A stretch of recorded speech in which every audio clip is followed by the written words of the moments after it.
Temas como a diversidade estão em alta e permeando diversos espaços na sociedade. De debates acadêmicos a uma boa conversa de bar, o assunto vai tomando forma e se faz cada vez mais necessário. A pluralidade que existe no modo de se manifestar a nossa existência pede passagem e nos faz cada vez mais refletir como coletividade.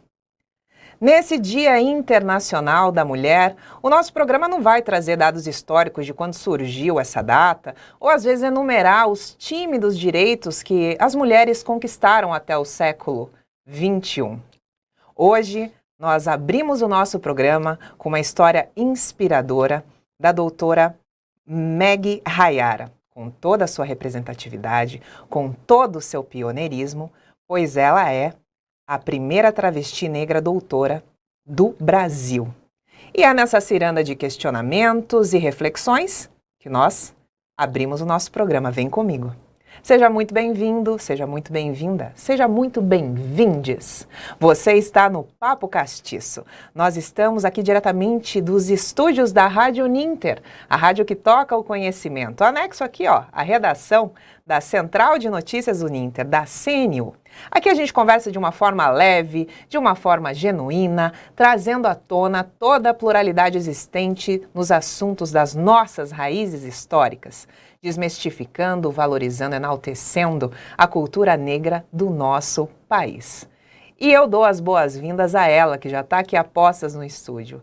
Muito bom dia, doutora Meg, seja muito bem-vinda. Bom dia, eu que agradeço o convite, né? Espero que seja uma conversa bacana, né? E agradecer o convite e marcar politicamente esse lugar, que para a gente é muito importante, né? No Dia Internacional da Mulher também, enquanto travesti, enquanto mulheres trans. Perfeito. Vamos conhecer um pouquinho da doutora Meg? Vamos falar um pouquinho da bio dessa gata garota que está aqui. Doutora Meg. Doutora Meg Hayara Gomes de Oliveira. Ela é de Cianorte, interior do Paraná. Conquistou seu título de doutora na Universidade Federal do Paraná, onde ministra suas aulas, tanto para graduação quanto para pós-graduação. Também é ativista e pesquisadora. Fomenta o fortalecimento do combate à LGBTfobia dentro do meio acadêmico. Em 2020, recebeu o título de cidadã honorária de Curitiba. Atualmente, é coordenadora do Núcleo de Estudos Afro-Brasileiros, o NEAB, da Universidade Federal do Paraná. Tudo certo? Tudo certíssimo. Muito bem! Apresentadíssima. Isso. Vamos começar o nosso rolê de perguntas, que eu quero saber sobre muita coisa e aprender contigo, doutora Meg. Vamos lá, então. Vamos ver. Primeira perguntinha, então. Quando que você compreendeu e se deparou na sua vida com as normas de gênero da sociedade, doutora? Bom, assim como você apontou, né, na minha mini bio, eu nasci em Cianorte, no interior do Paraná, e desde muito pequena eu sabia que eu não era um menino, né? Eu sabia que aquela heteroclassificação que foi atribuída a mim era um erro, era um engano. E para mim, assim, como eu não sabia como que era a anatomia biológica dos corpos, né, femininos e masculinos, eu fazia uma leitura dos marcadores externos, né, da roupa, né, do cabelo.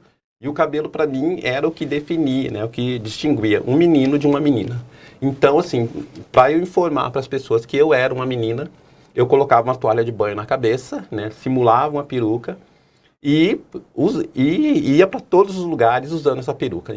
Isso antes de ir para a escola, né? Ainda que as pessoas não tivessem, né, a dimensão da importância, né, daquele pano na cabeça, né, eu não era rechaçada, eu não era excluída, né, justamente porque eu estava tentando informar, né, com esse mecanismo, né, com essa performance, de que eu não era um menino. E quando eu fui para a escola, né, quando eu comecei, né, o meu trajeto escolar, é que eu fui apresentada a essa divisão binária, né, de masculino, feminino, menino, menina, fila para menino, fila para menina, banheiro para menino, banheiro para menina. E isso para mim foi muito complicado, porque eu não vivenciava isso no meu dia a dia, porque as outras crianças com as quais eu convivia, elas também não estavam preocupadas com isso, né? Então, assim, era uma forma de dizer, né, para as pessoas que essa divisão, ela não era a adequada.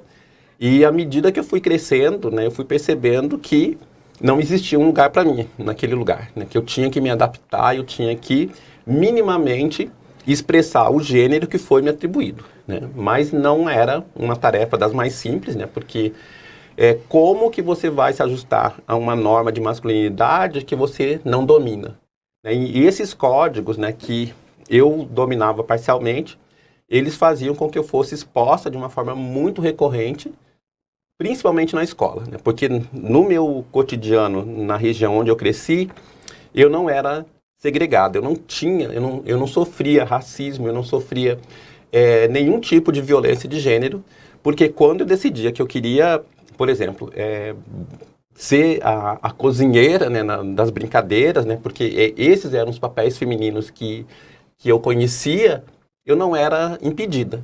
Mas na escola, isso não podia acontecer, né? Então, assim, as aulas de educação física, elas eram muito complicadas, né? Não havia uma intervenção por parte dos professores e das professoras no sentido de dizer, né, que é possível existir de forma plural. O uso do banheiro para mim também foi um grande problema, né, porque durante a 5ª e 6ª série eu não usava o banheiro da escola durante o intervalo, durante o recreio, porque eu sofri uma tentativa, né, de violência no banheiro.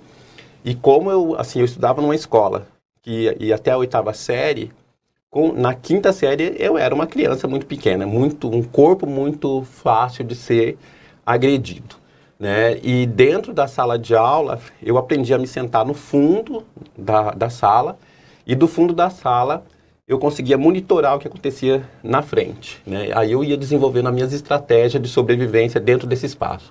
Chegava mais cedo na escola e saía sempre por último, porque isso era uma estratégia de sobrevivência, porque eu não tinha apoio nem dentro da minha casa, né, porque eu não podia verbalizar as narrativas totalmente preconceituosas, né, que eram construídas a meu respeito, e na escola muito menos, né? O corpo docente não apoiava. De jeito nenhum, porque o discurso, tanto o discurso que estava presente nos materiais didáticos, né, nos livros, sabe, nas atividades, todos eles operavam de uma forma binária, menino-menina, e a única possibilidade de existência era dentro de uma norma da cisgeneridade heterossexual, né? Então, desenvolver estratégia de sobrevivência, também vai me fortalecer para pensar a importância da educação para me constituir enquanto sujeita de direito, né? Embora a escola não me quisesse, eu entendi que a educação ela era fundamental nesse processo, né? E por isso que eu não desisti, por isso que eu não abandonei a escola.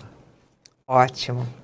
Então, dando continuidade, agora evoluindo já para a persona mulher, né?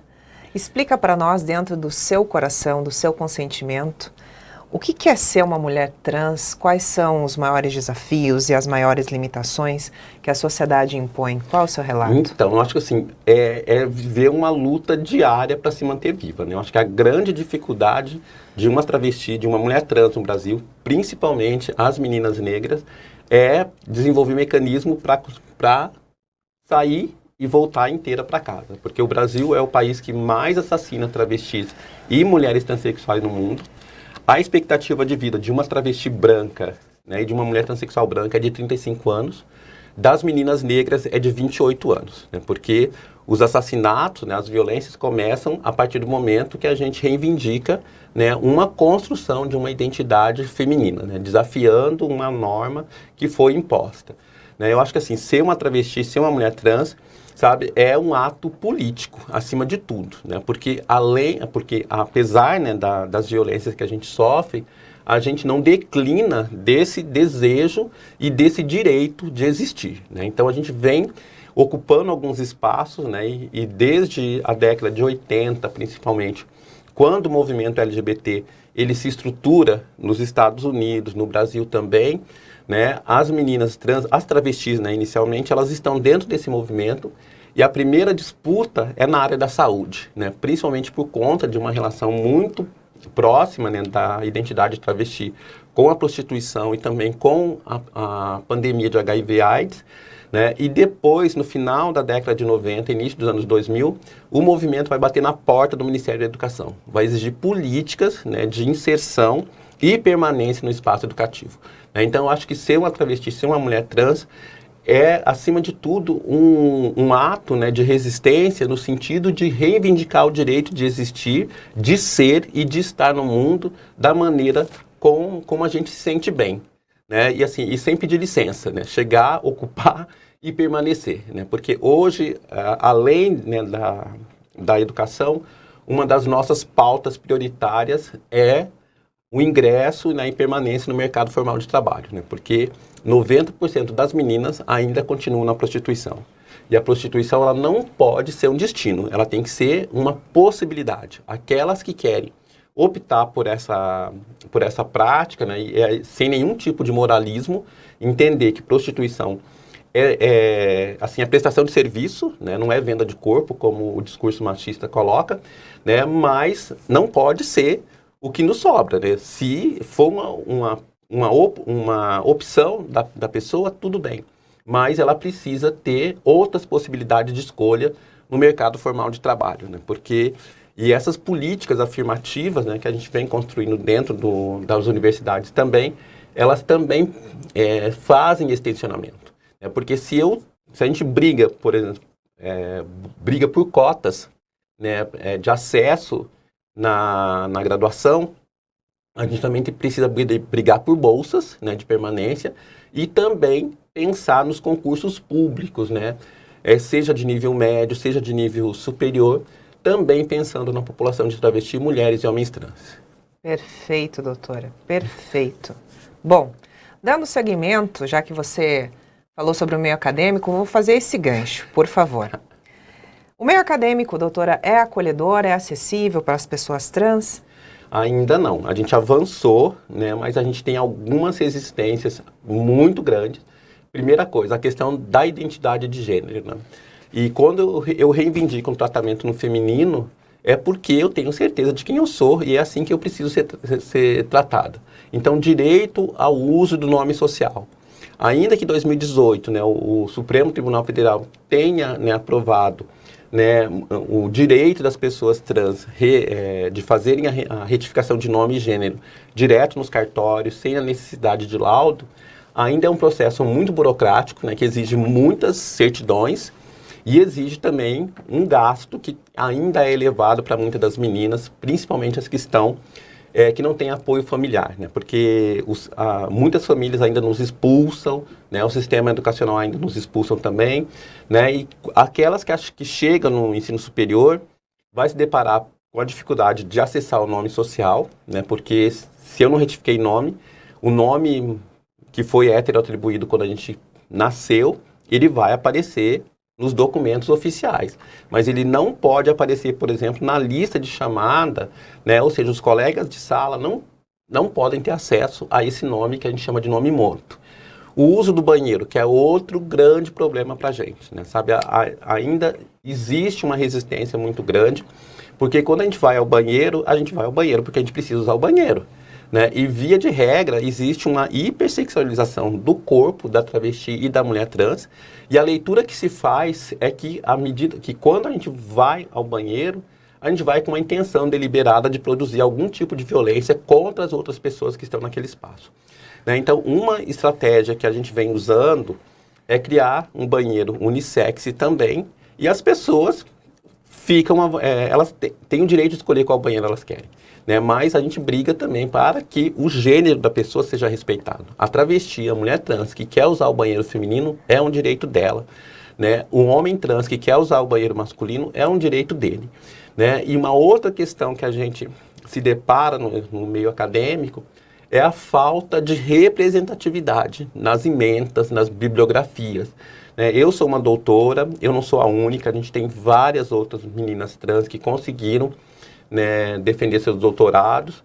Né? Só no mês de fevereiro foram 2 meninas negras, né, uma no Rio de Janeiro, a Mariá, que defendeu na Universidade Federal Fluminense, num programa de pós-graduação em comunicação, E na Universidade Federal do Piauí, a Letícia Carolina, que defendeu o doutorado em educação, né? Ou seja, e a Letícia tem um livro que já circulou bastante, que é o livro Transfeminismo, né? E aí, quando a gente vai analisar o que a gente estuda nas universidades, são pouquíssimas representações, né, de pesquisadoras, né, de pessoas que são lidas e tratadas como intelectuais. A gente precisa desses espelhos, dessas representações, como uma forma de fazer o enfrentamento à transfobia.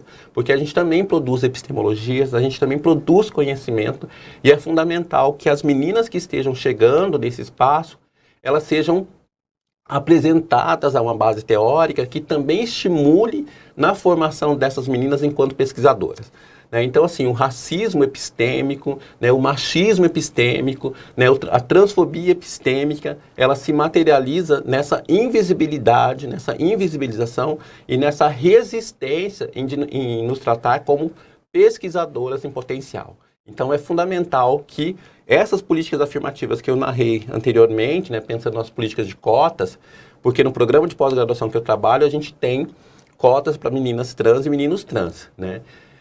Eu já orientei 2 meninos trans que terminaram o mestrado já, né, o Luiz Miguel e o Eli, e a Isis, que vai defender o mestrado dela, no máximo até no final do mês de abril agora, né?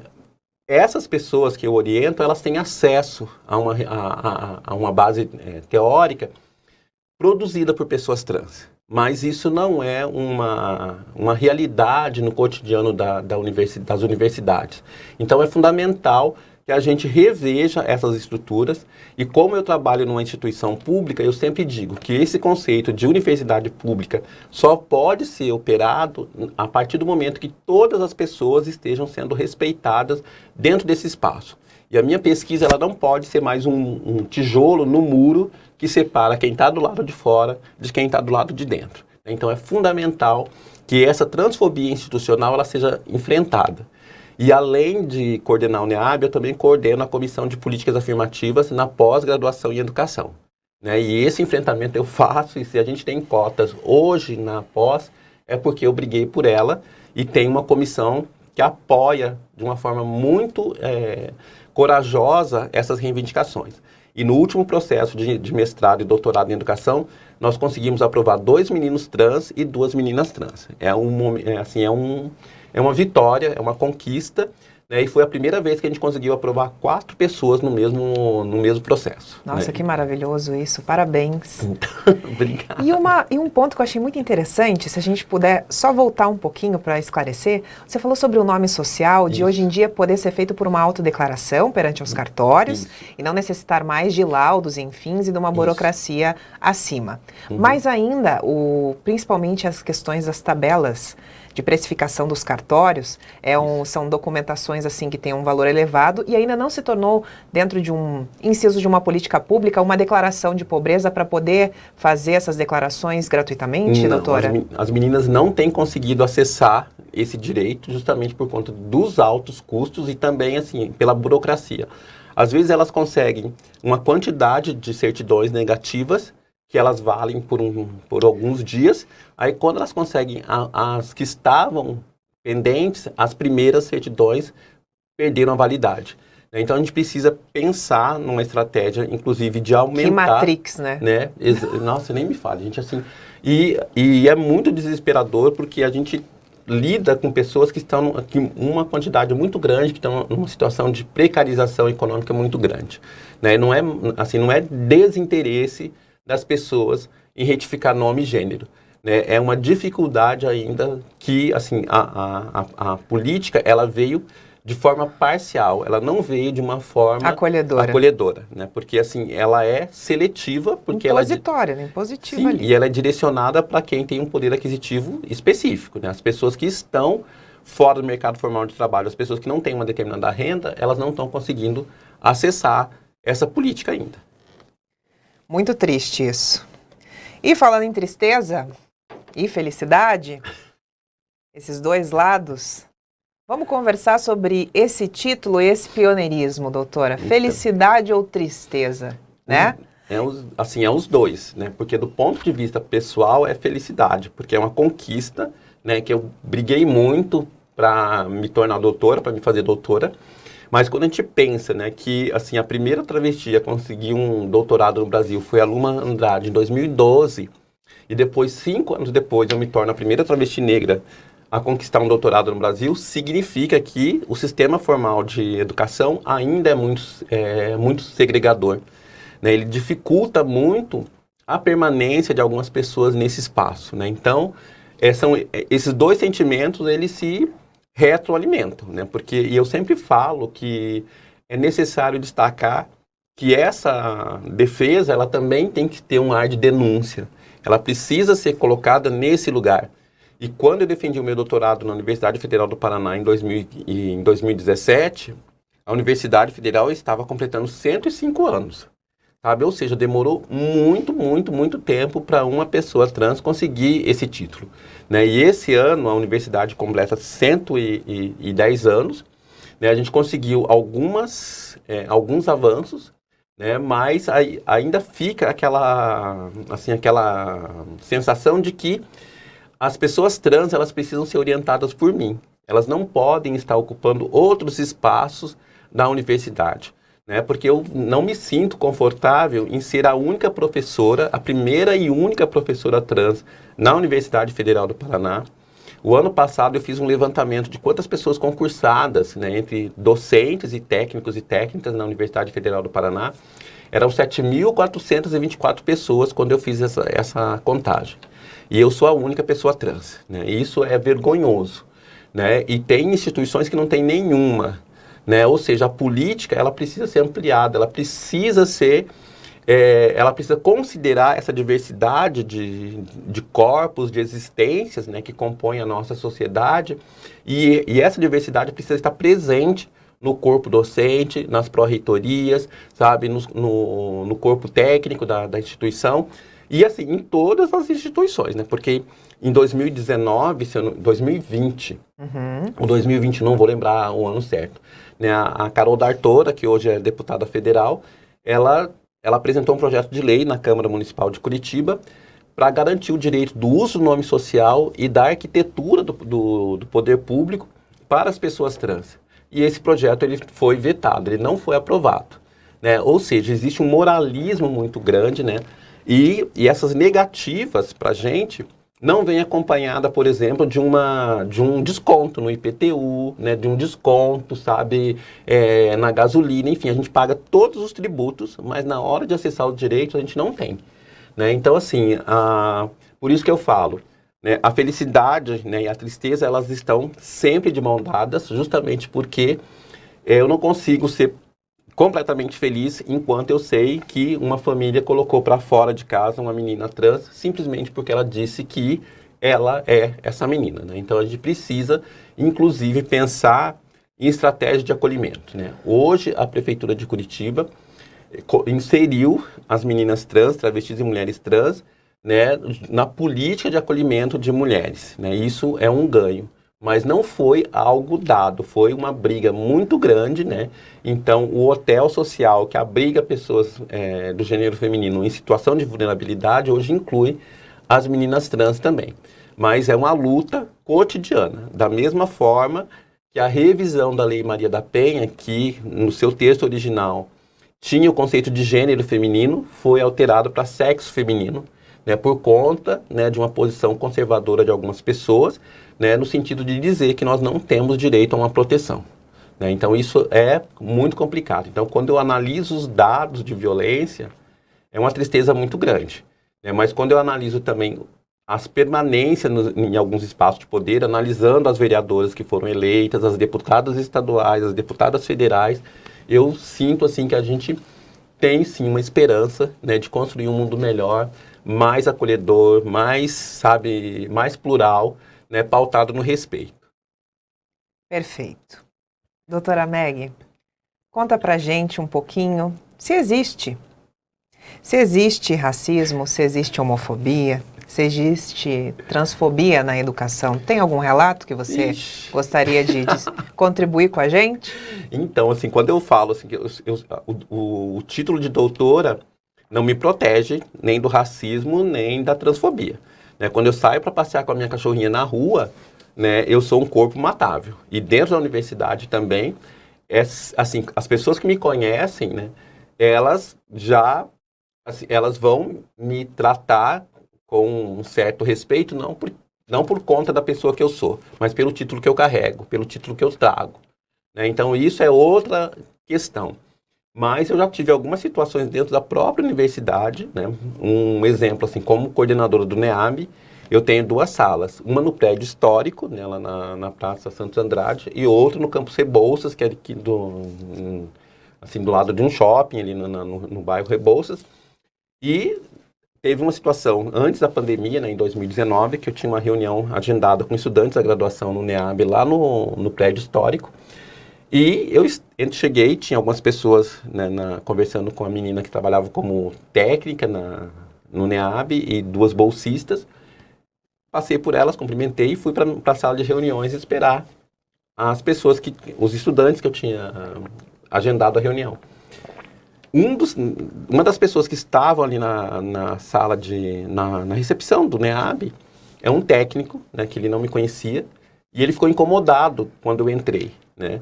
E ele me olhou, e eu percebi o olhar atravessado, mas eu falei, não, segue o baile. Aí ele entrou na sala de reuniões onde eu estava, e aí ele começou, aí eu cumprimentei com a cabeça e continuei anotando, né? Eu estava olhando, usando o celular e fazendo algumas anotações da reunião. E ele pegou e passou a mão assim diante do meu rosto, assim, né? Tipo assim, olha, eu tô aqui, não sei o quê. E eu falei, pois não, aí ele olhou para mim e falou, você está procurando alguém? Você está, tipo assim, você está perdida? E eu achei estranha a pergunta, eu falei, não, eu não estou procurando ninguém, eu não estou, sabe, eu estou, né? E aí ele falou, tá, mas você precisa de ajuda? Eu falei, não preciso de ajuda, por quê? Ele falou, não, porque essa é a sala de reunião do NEAB. Eu falei, pois é, prazer, eu sou a professora Meg e eu sou a coordenadora do NEAB. E aí ele ficou quieto, assim, ele ficou todo apavorado. Ah, então você não espera, você manda. Eu falei, não mando. Essa é uma instituição pública. Eu falei, mesmo que eu não fosse a coordenadora, mesmo que eu não fosse professora, é um direito meu estar aqui, sabe? E eu falei, você não se apresentou. E aí ele, sabe, assim, e dentro dessa hierarquia, assim, sabe, não é querendo reforçar esses papéis, né? Mas hierarquicamente eu tenho um poder maior do que ele. Mas o fato de ele ser um homem branco, cisgênero, heterossexual, ele foi lá me interpelar porque aquele lugar não me cabia. E uma outra situação também no prédio histórico, eu tinha uma reunião com o pró-reitor de cultura, né? A minha sala, ela fica no subsolo, né? E a pró-reitoria de cultura fica no 3º andar. Eu fui até o 3º andar e quando eu saí do elevador, uma funcionária me viu, falou, o que você está fazendo aqui? Assim, não falou bom dia nem nada. Eu olhei para ela e falei, não, mas eu trabalho aqui. Sim, mas você trabalha lá embaixo, aqui é o 3º andar. Ou seja, e aquilo eu falei, escuta, eu falei, volta aqui, vamos conversar. De novo, a gente precisa ser didática, né? É a tal da pedagogia do cansaço, né? Que a Letícia Carolina trabalha.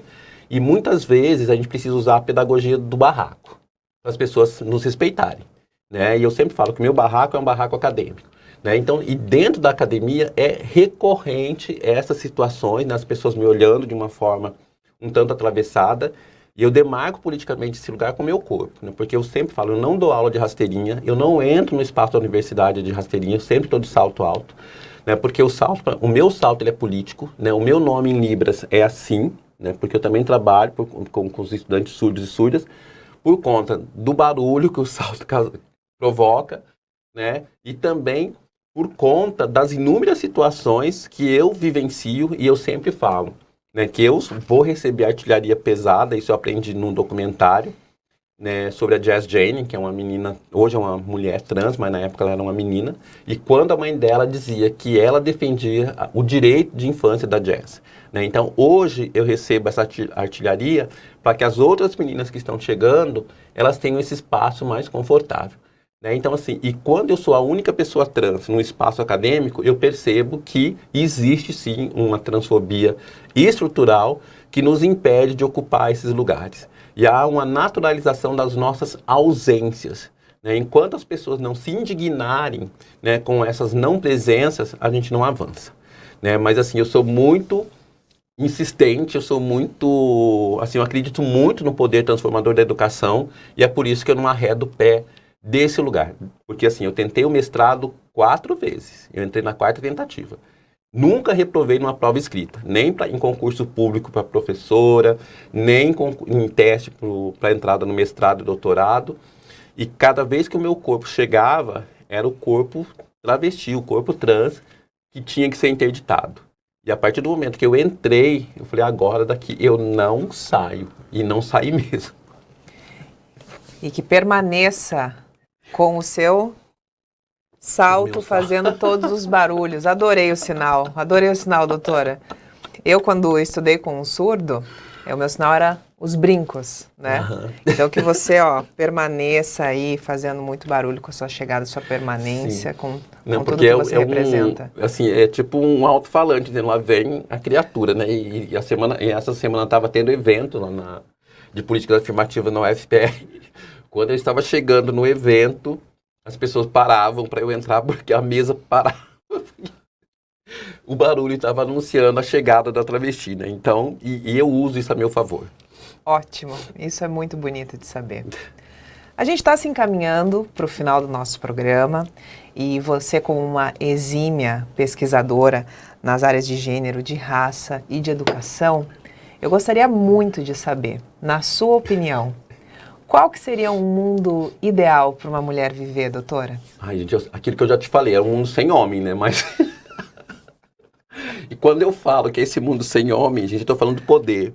Eu estou falando como essa masculinidade, ela interdita os corpos que não são masculinos. Interdita as mulheres cis, as mulheres pretas, as mulheres trans, travestis, sabe? Um mundo onde a gente onde a gente tem a liberdade para se constituir politicamente e socialmente com as nossas singularidades. Que eu não precise provar o tempo todo que eu sou capaz. Né? Que as pessoas parem de nos ler enquanto corpo. Né? Porque um homem branco, cisgênero e heterossexual, ele não é avaliado fisicamente. Ele é.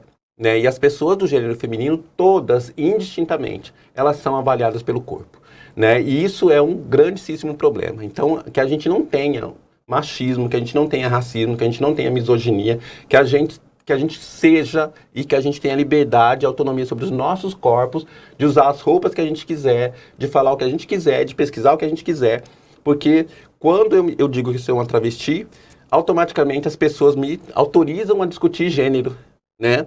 E, assim, a gente tem, por exemplo, a Vivian, que é PhD em astrofísica e trabalha na NASA, sabe? Ela constrói foguetes, é uma menina trans brasileira, né? E quando ela diz que se ela estivesse no Brasil, provavelmente ela estivesse na prostituição, é justamente porque o corpo, ele é lido, né, como uma barreira, né, que enclausura as pessoas do gênero feminino dentro desse espaço. Né? Então, que as pessoas que são consideradas hegemônicas, elas reflitam a respeito de como elas podem ser parceiras no processo de desmonte do machismo, do racismo, do capacitismo, da LGBTfobia, e que a gente consiga ser, né? Que a gente consiga sair de casa e voltar inteira sem ser importunada. Eu consiga passear com a minha cachorrinha sem que nenhum sujeito fique buzinando, né, porque uma travesti está ousando a sair de casa durante o dia. Sabe? Esse mundo onde eu possa ser na minha plenitude, sem nenhum tipo de constrangimento. É esse o mundo perfeito que eu imagino, né? E assim, a gente briga por isso, e a gente vai conseguir. Com certeza vamos conseguir, porque todos os dias você fomenta isso com a sua existência, com a sua palavra, com a sua edificação de tudo que você construiu. E eu não tenho a menor dúvida. Eu acho que você está exatamente onde deveria estar e fazendo a história que vai ser relida por muitas pessoas, enaltecendo quem você é. Eu fico muitíssimo agradecida por ter você aqui na bancada. E eu espero, sinceramente, eu não sei se pode ser uma utopia da minha cabeça, sabe, doutora Meg?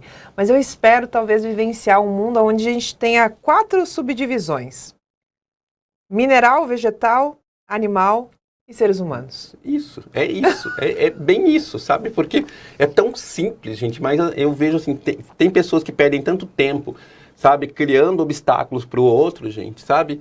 E assim, eu sempre falo, se eu tivesse parado, né, para ficar batendo boca com as pessoas que tentavam me interditar, eu não teria chegado a lugar nenhum, né? Então, assim, eu consegui eu sempre falo que eu não tenho pele, eu tenho couro, né? Porque assim, foram tantas as lambadas que eu fui me constituindo, né? Assim, enquanto uma pessoa com uma certa resistência, né? Mas eu espero que a trajetória das outras meninas não sejam tão difíceis quanto a minha. Eu espero que as outras meninas consigam minimamente um espaço de forma mais acolhedora, mais aconchegante e que a gente consiga celebrar a vida e não mais ficar contabilizando os corpos estendidos, né? Então, acho que é isso. Eu desejo um feliz Dia Internacional da Mulher para você, doutora Meg. Eu desejo também para você que está assistindo. E eu gostaria que você aproveitasse, não sei, mandasse um beijo, desse um tchau final, fique à vontade. Então, eu quero primeiro agradecer as minhas transcestrais, as que vieram antes, aquelas que pavimentaram o caminho, que me conduziram até a universidade. Porque se essas travestis não tivessem feito esse movimento, pensando na Gilda aqui em Curitiba, que morreu em 1983, que foi o tempo todo rechaçada por ser um corpo, né, em dissidência, né, agradecer a essas meninas que ficaram do lado de fora da universidade por conta da transfobia, né, e pensar sempre, né, que é uma luta coletiva, é uma conquista coletiva, e eu sou muito grata às que vieram antes, né, porque elas pavimentaram esse caminho, né, e pensar nas meninas que estão, assim, reticentes, né, em ocupar o espaço acadêmico, o espaço escolar, que se sintam parte desse lugar, né, porque elas não estão sozinhas, né, a gente está lutando todos os dias para que a educação seja um espaço de acolhimento, né? E eu sempre digo, se uma consegue, as demais também conseguem. Ainda que não seja, não tenha uma receita, né? Mas a gente está aqui para tentar ajudar de alguma maneira, sabe? Que a gente tenha um espaço educativo acolhedor, uma sociedade plural e que a gente tenha a liberdade, né, e a possibilidade de sonhar, de vislumbrar um dia melhor e que o dia 8 de março seja de fato celebrado por todas as mulheres, sejam elas cis, sejam elas trans, travestis, mulheres lésbicas, mulheres com alguma deficiência física, cognitiva, mulheres indígenas, enfim, que esse dia seja nosso, gente, sem nenhum tipo de revanchismo, né, que a gente precisa sim se olhar, se acolher, né, se ajudar, porque se a gente não fizer isso, gente, a gente não vai avançar nunca, né? E agradecer de novo, né? E parabéns pelo programa e sucesso para vocês e para nós todas. Muito obrigada pela sua presença, doutora Meg. A gente agradece de coração. E para você que assistiu até aqui, eu agradeço imensamente e faço das palavras da doutora Meg as minhas. Viva a pluralidade existente em cada mulher, em cada lugar desse planeta. Feliz Dia Internacional da Mulher para você. Até mais, quarta-feira que vem, eu te vejo 10 da manhã. Um beijo. Tchau.